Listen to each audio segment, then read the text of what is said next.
Crochet and Knit Shop, and today I'm going to teach you a little bit about the basics of crochet.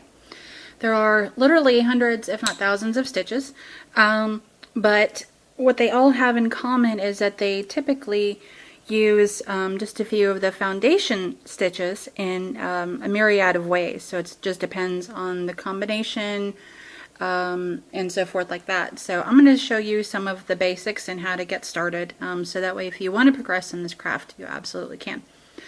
First things first, with crochet, everything begins and ends in a slip knot. So let's go ahead and create ours here.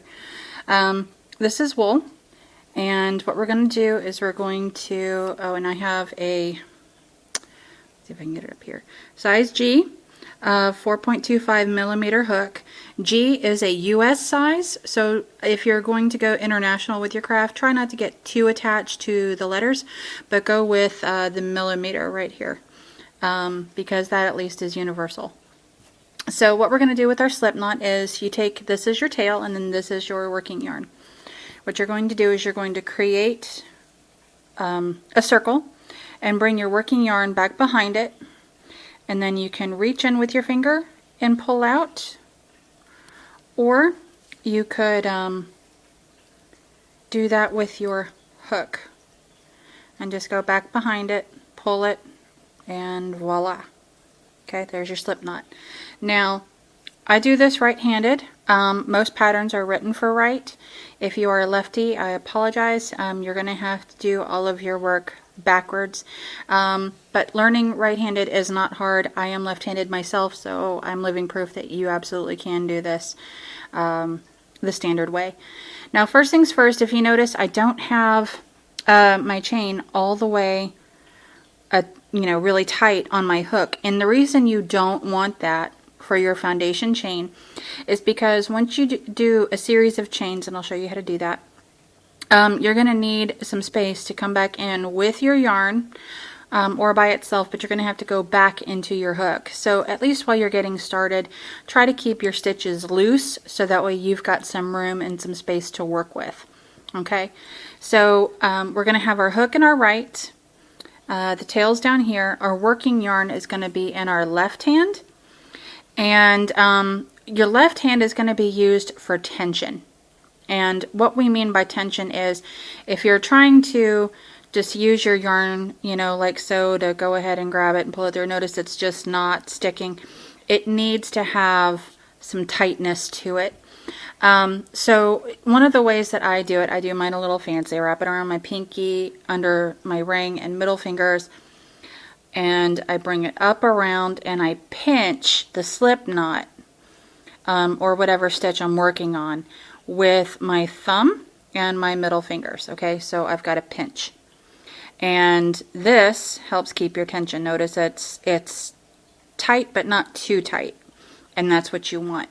Another way that you can do that, if that maybe looks a little too complicated, you're like, what would you do with your what'd you just do with your left hand?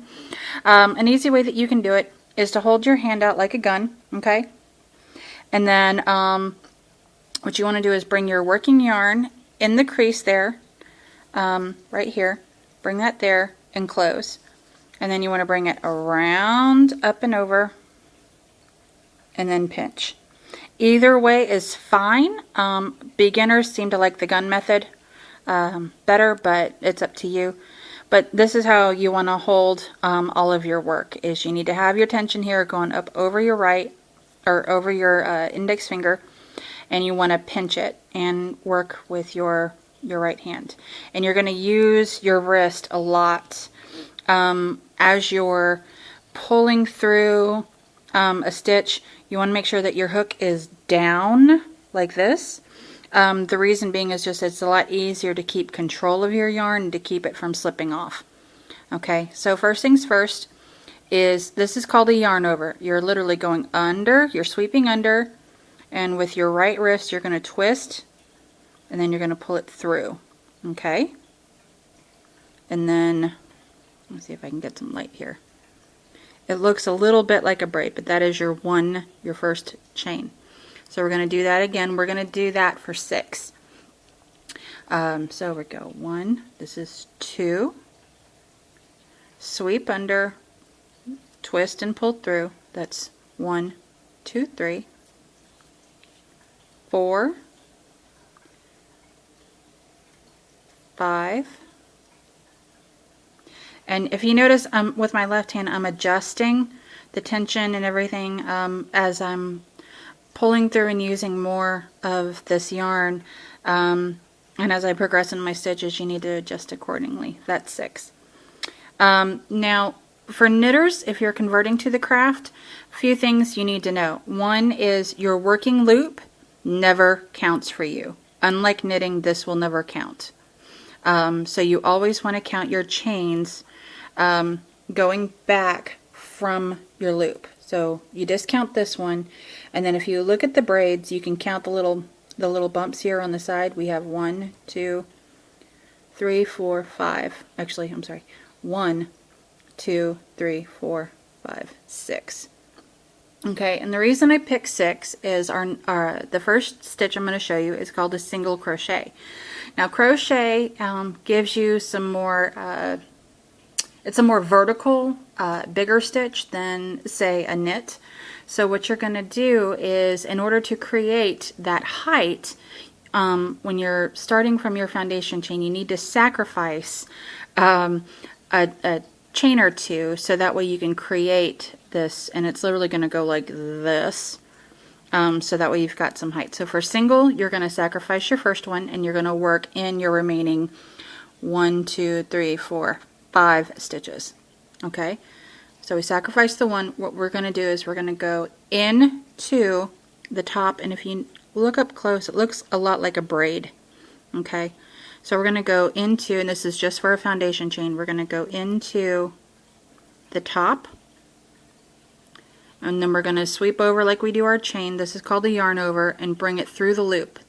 Now you've hooked your working yarn, and you've got 1, 2 loops. Before you can move on to the next stitch, you have to bring it down to 1. So we're going to yarn over, pull through, and we're going to pull through both. And that is a single crochet.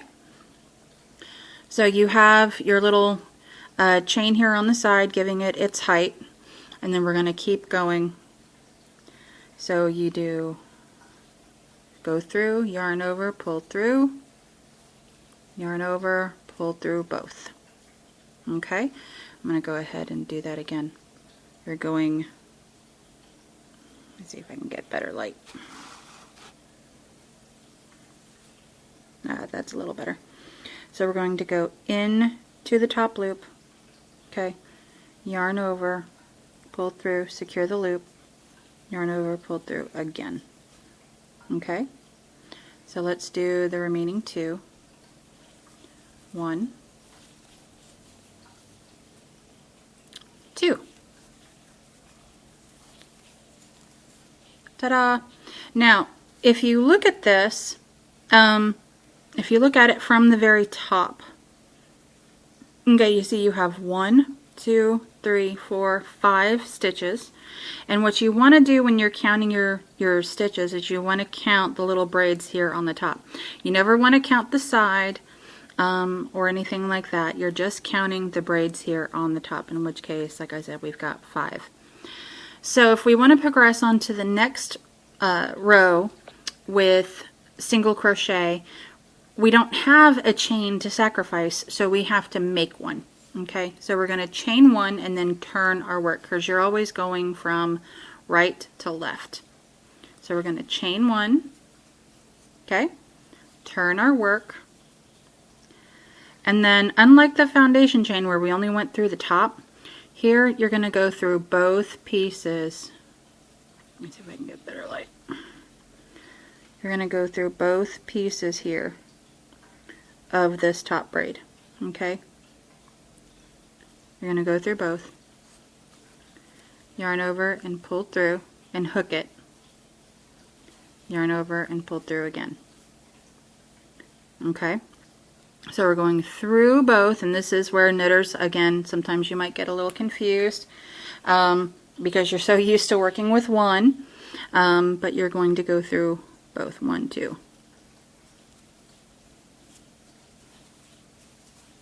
And we're going to finish this row.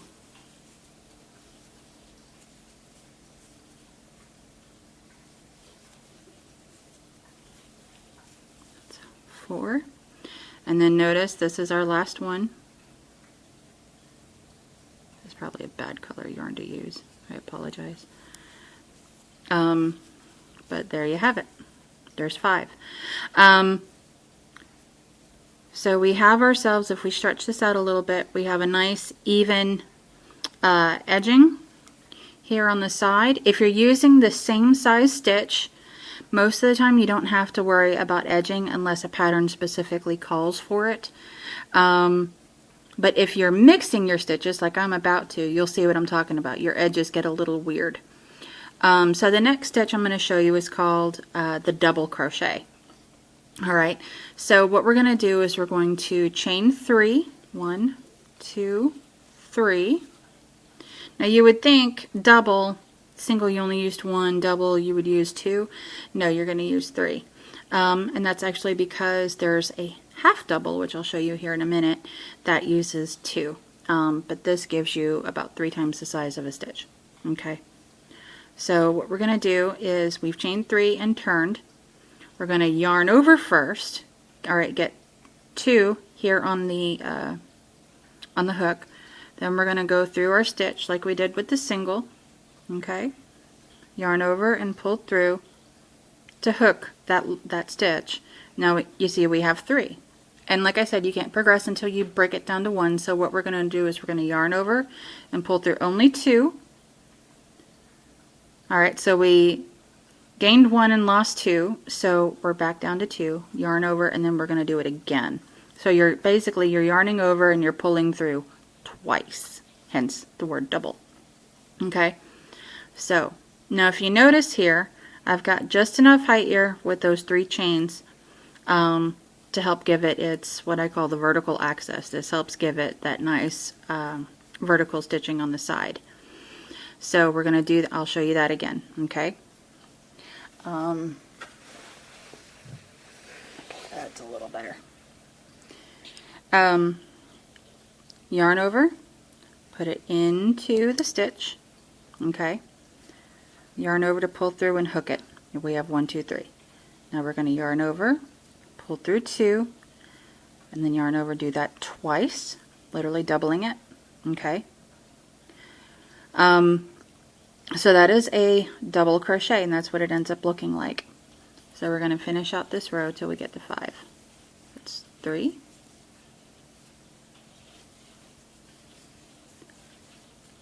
4, and then yarn over, put it through, yarn over and hook, then yarn over 2, and then yarn over, pull through 2. Okay, that is a double crochet. Now I want to show you why you need that, what I call the vertical access, because if we were to just turn our work and just start doing this, you won't get the height that you need. So if I try to go into this first stitch, okay, I'm doing a double crochet, but I'm not doing it with any chains. Do you see how that looks on the side? You don't get that vertical help on the edge. It actually just kind of shrinks it down. Now this can be used in patterns if you're going to eventually decrease, like if you're making something and you're trying to work down into a triangle, that would work. But for today, we're not doing that. So I'm going to rip that out. And here's the beauty of crochet versus knit. Are you ready? To go back on your work, all you do is just pinch where you want it to stop and pull out. That's it. With knit, you have a lot more to try to work through and compromise on your work. If you want to go back, if you've dropped a stitch or whatever. Crochet, for that reason, especially for beginners, is extremely easy, just because all you have to do is rip back to where you want it to go or where you want to do over and be done. So we're just finished the first row of double crochet. Okay, now I'm going to show you the half double. And this is kind of like a single and a double got together and had a baby. So it has a little bit of both characters, okay? So for a half double, we're going to chain 2.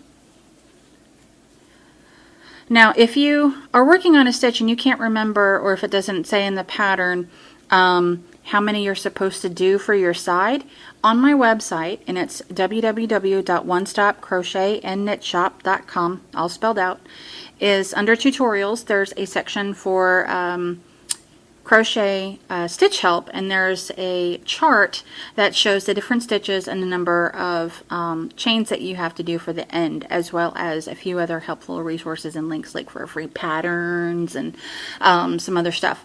So just check out my site and see if any of that helps you. So now we're going through, actually, I'm sorry, I didn't narrate what we were doing. So we're going to, for our half double, we've chained 2, okay, and we've turned our work, and we're going from right to left. You're going to yarn over like you would a double, go into the stitch, all right, and pull through. You end up with 3, just like you would on a double. But here's where it's like a single. You're just going to yarn over and pull through all 3. Okay, so it's about 3/4 of the size of a double and about 1.5 times the size of a single. So it's like the perfect blend. So I'm going to show you how to do that again. You're going to yarn over like you do a double, go into the stitch, okay, put both of those on there, yarn over and pull through. You end up with 3 like you do a double, but here's where you make it like a single. Yarn over and pull through all 3 at the same time.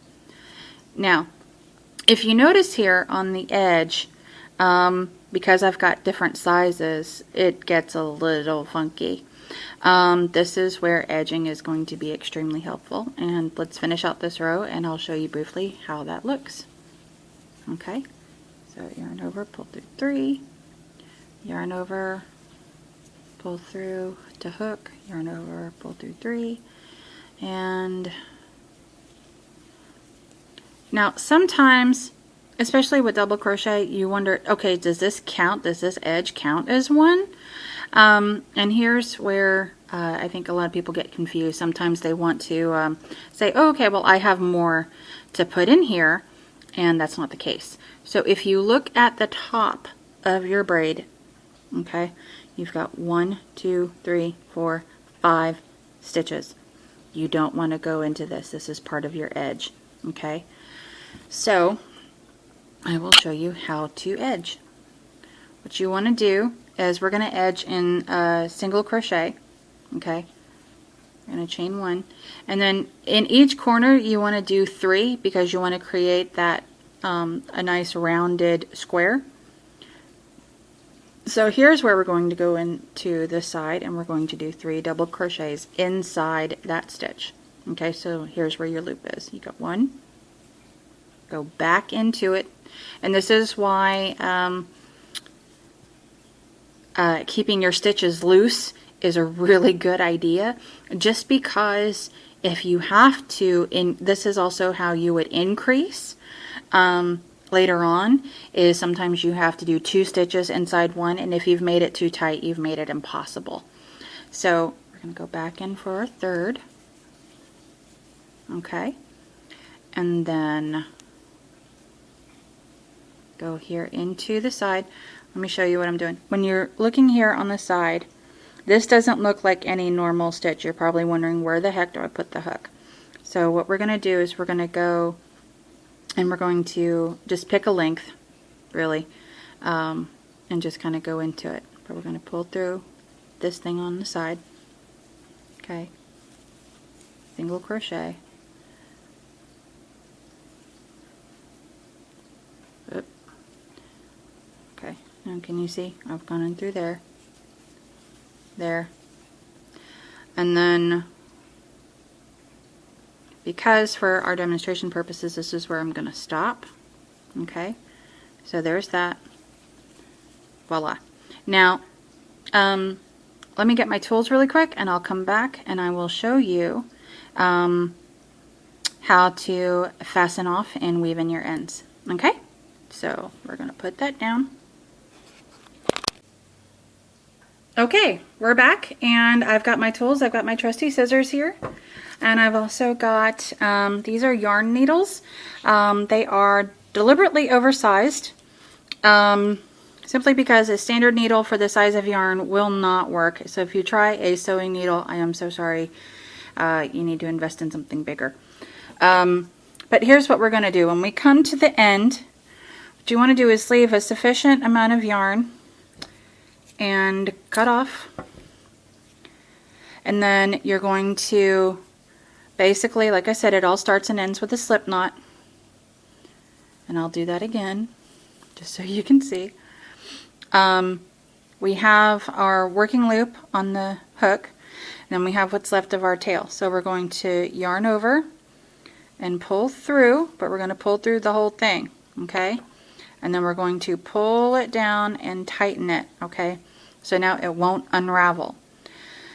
So here's the question, what do you do with these two sides? Well, that's where you weave them in, and I'm going to show you how to do that. So the easiest way for me to thread these suckers is to pinch with your fingers and flatten it out, and then put it down and kind of splice it through.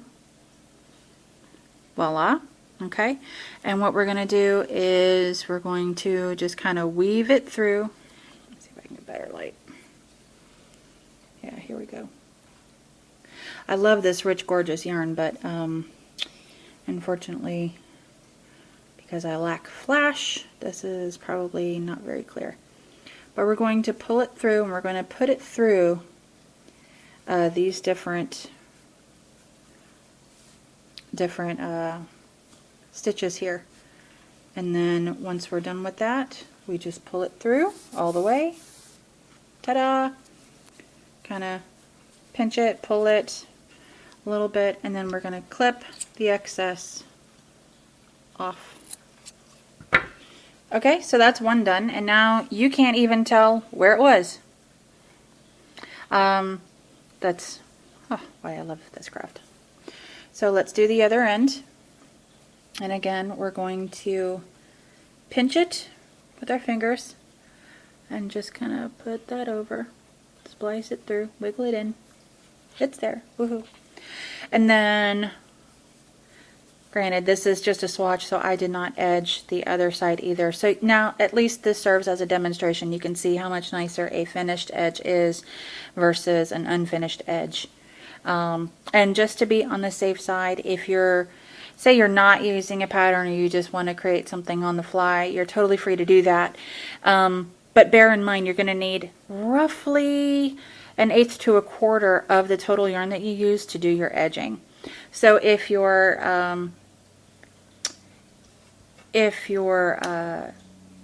let's say the pattern that you're working on calls for 450 yards of yarn, then what you want to do is allot 150, actually no, about 100 for your edging, just because of all the stitching and stuff that you go through. So if you want to use up all the yarn that you have and then try to edge it, it's not going to work. So here's what we're going to do. And it doesn't really matter where you weave it in on the piece. Just bear in mind, if you're doing it through double crochets, you really want to do it through the bottom, just because otherwise it'd be very easy to see where that piece went in. So here we're going to do it through our chain and the single crochet. Okay, and I'm putting it through. And I'm only going so far with it because the slip knots are pretty tight. Okay, and then voila, pull it through, and we're going to cut, and you never even knew it was there. It looks like it's just always existed. I will tell you in another class, in a different video, about fibers and how you want to take care of them and how to read yarn labels, because that is incredibly important. For instance, this wool is feltable. It's a little bit itchy, and if you were to put this in the wash, unfortunately it would turn to felt. You know, that little crafting, solid craft wool that you would play with?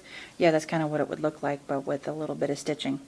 So this is how the beginnings of crochet. If you have any questions or if you need further help, feel free to leave a comment or message me on my blog. And if you want some yarn, I do spin and dye my own hand spun, and I sell that as well. So just check out my site for tutorials, for help, tools if you need it, and I'll help you in any way I can. Okay.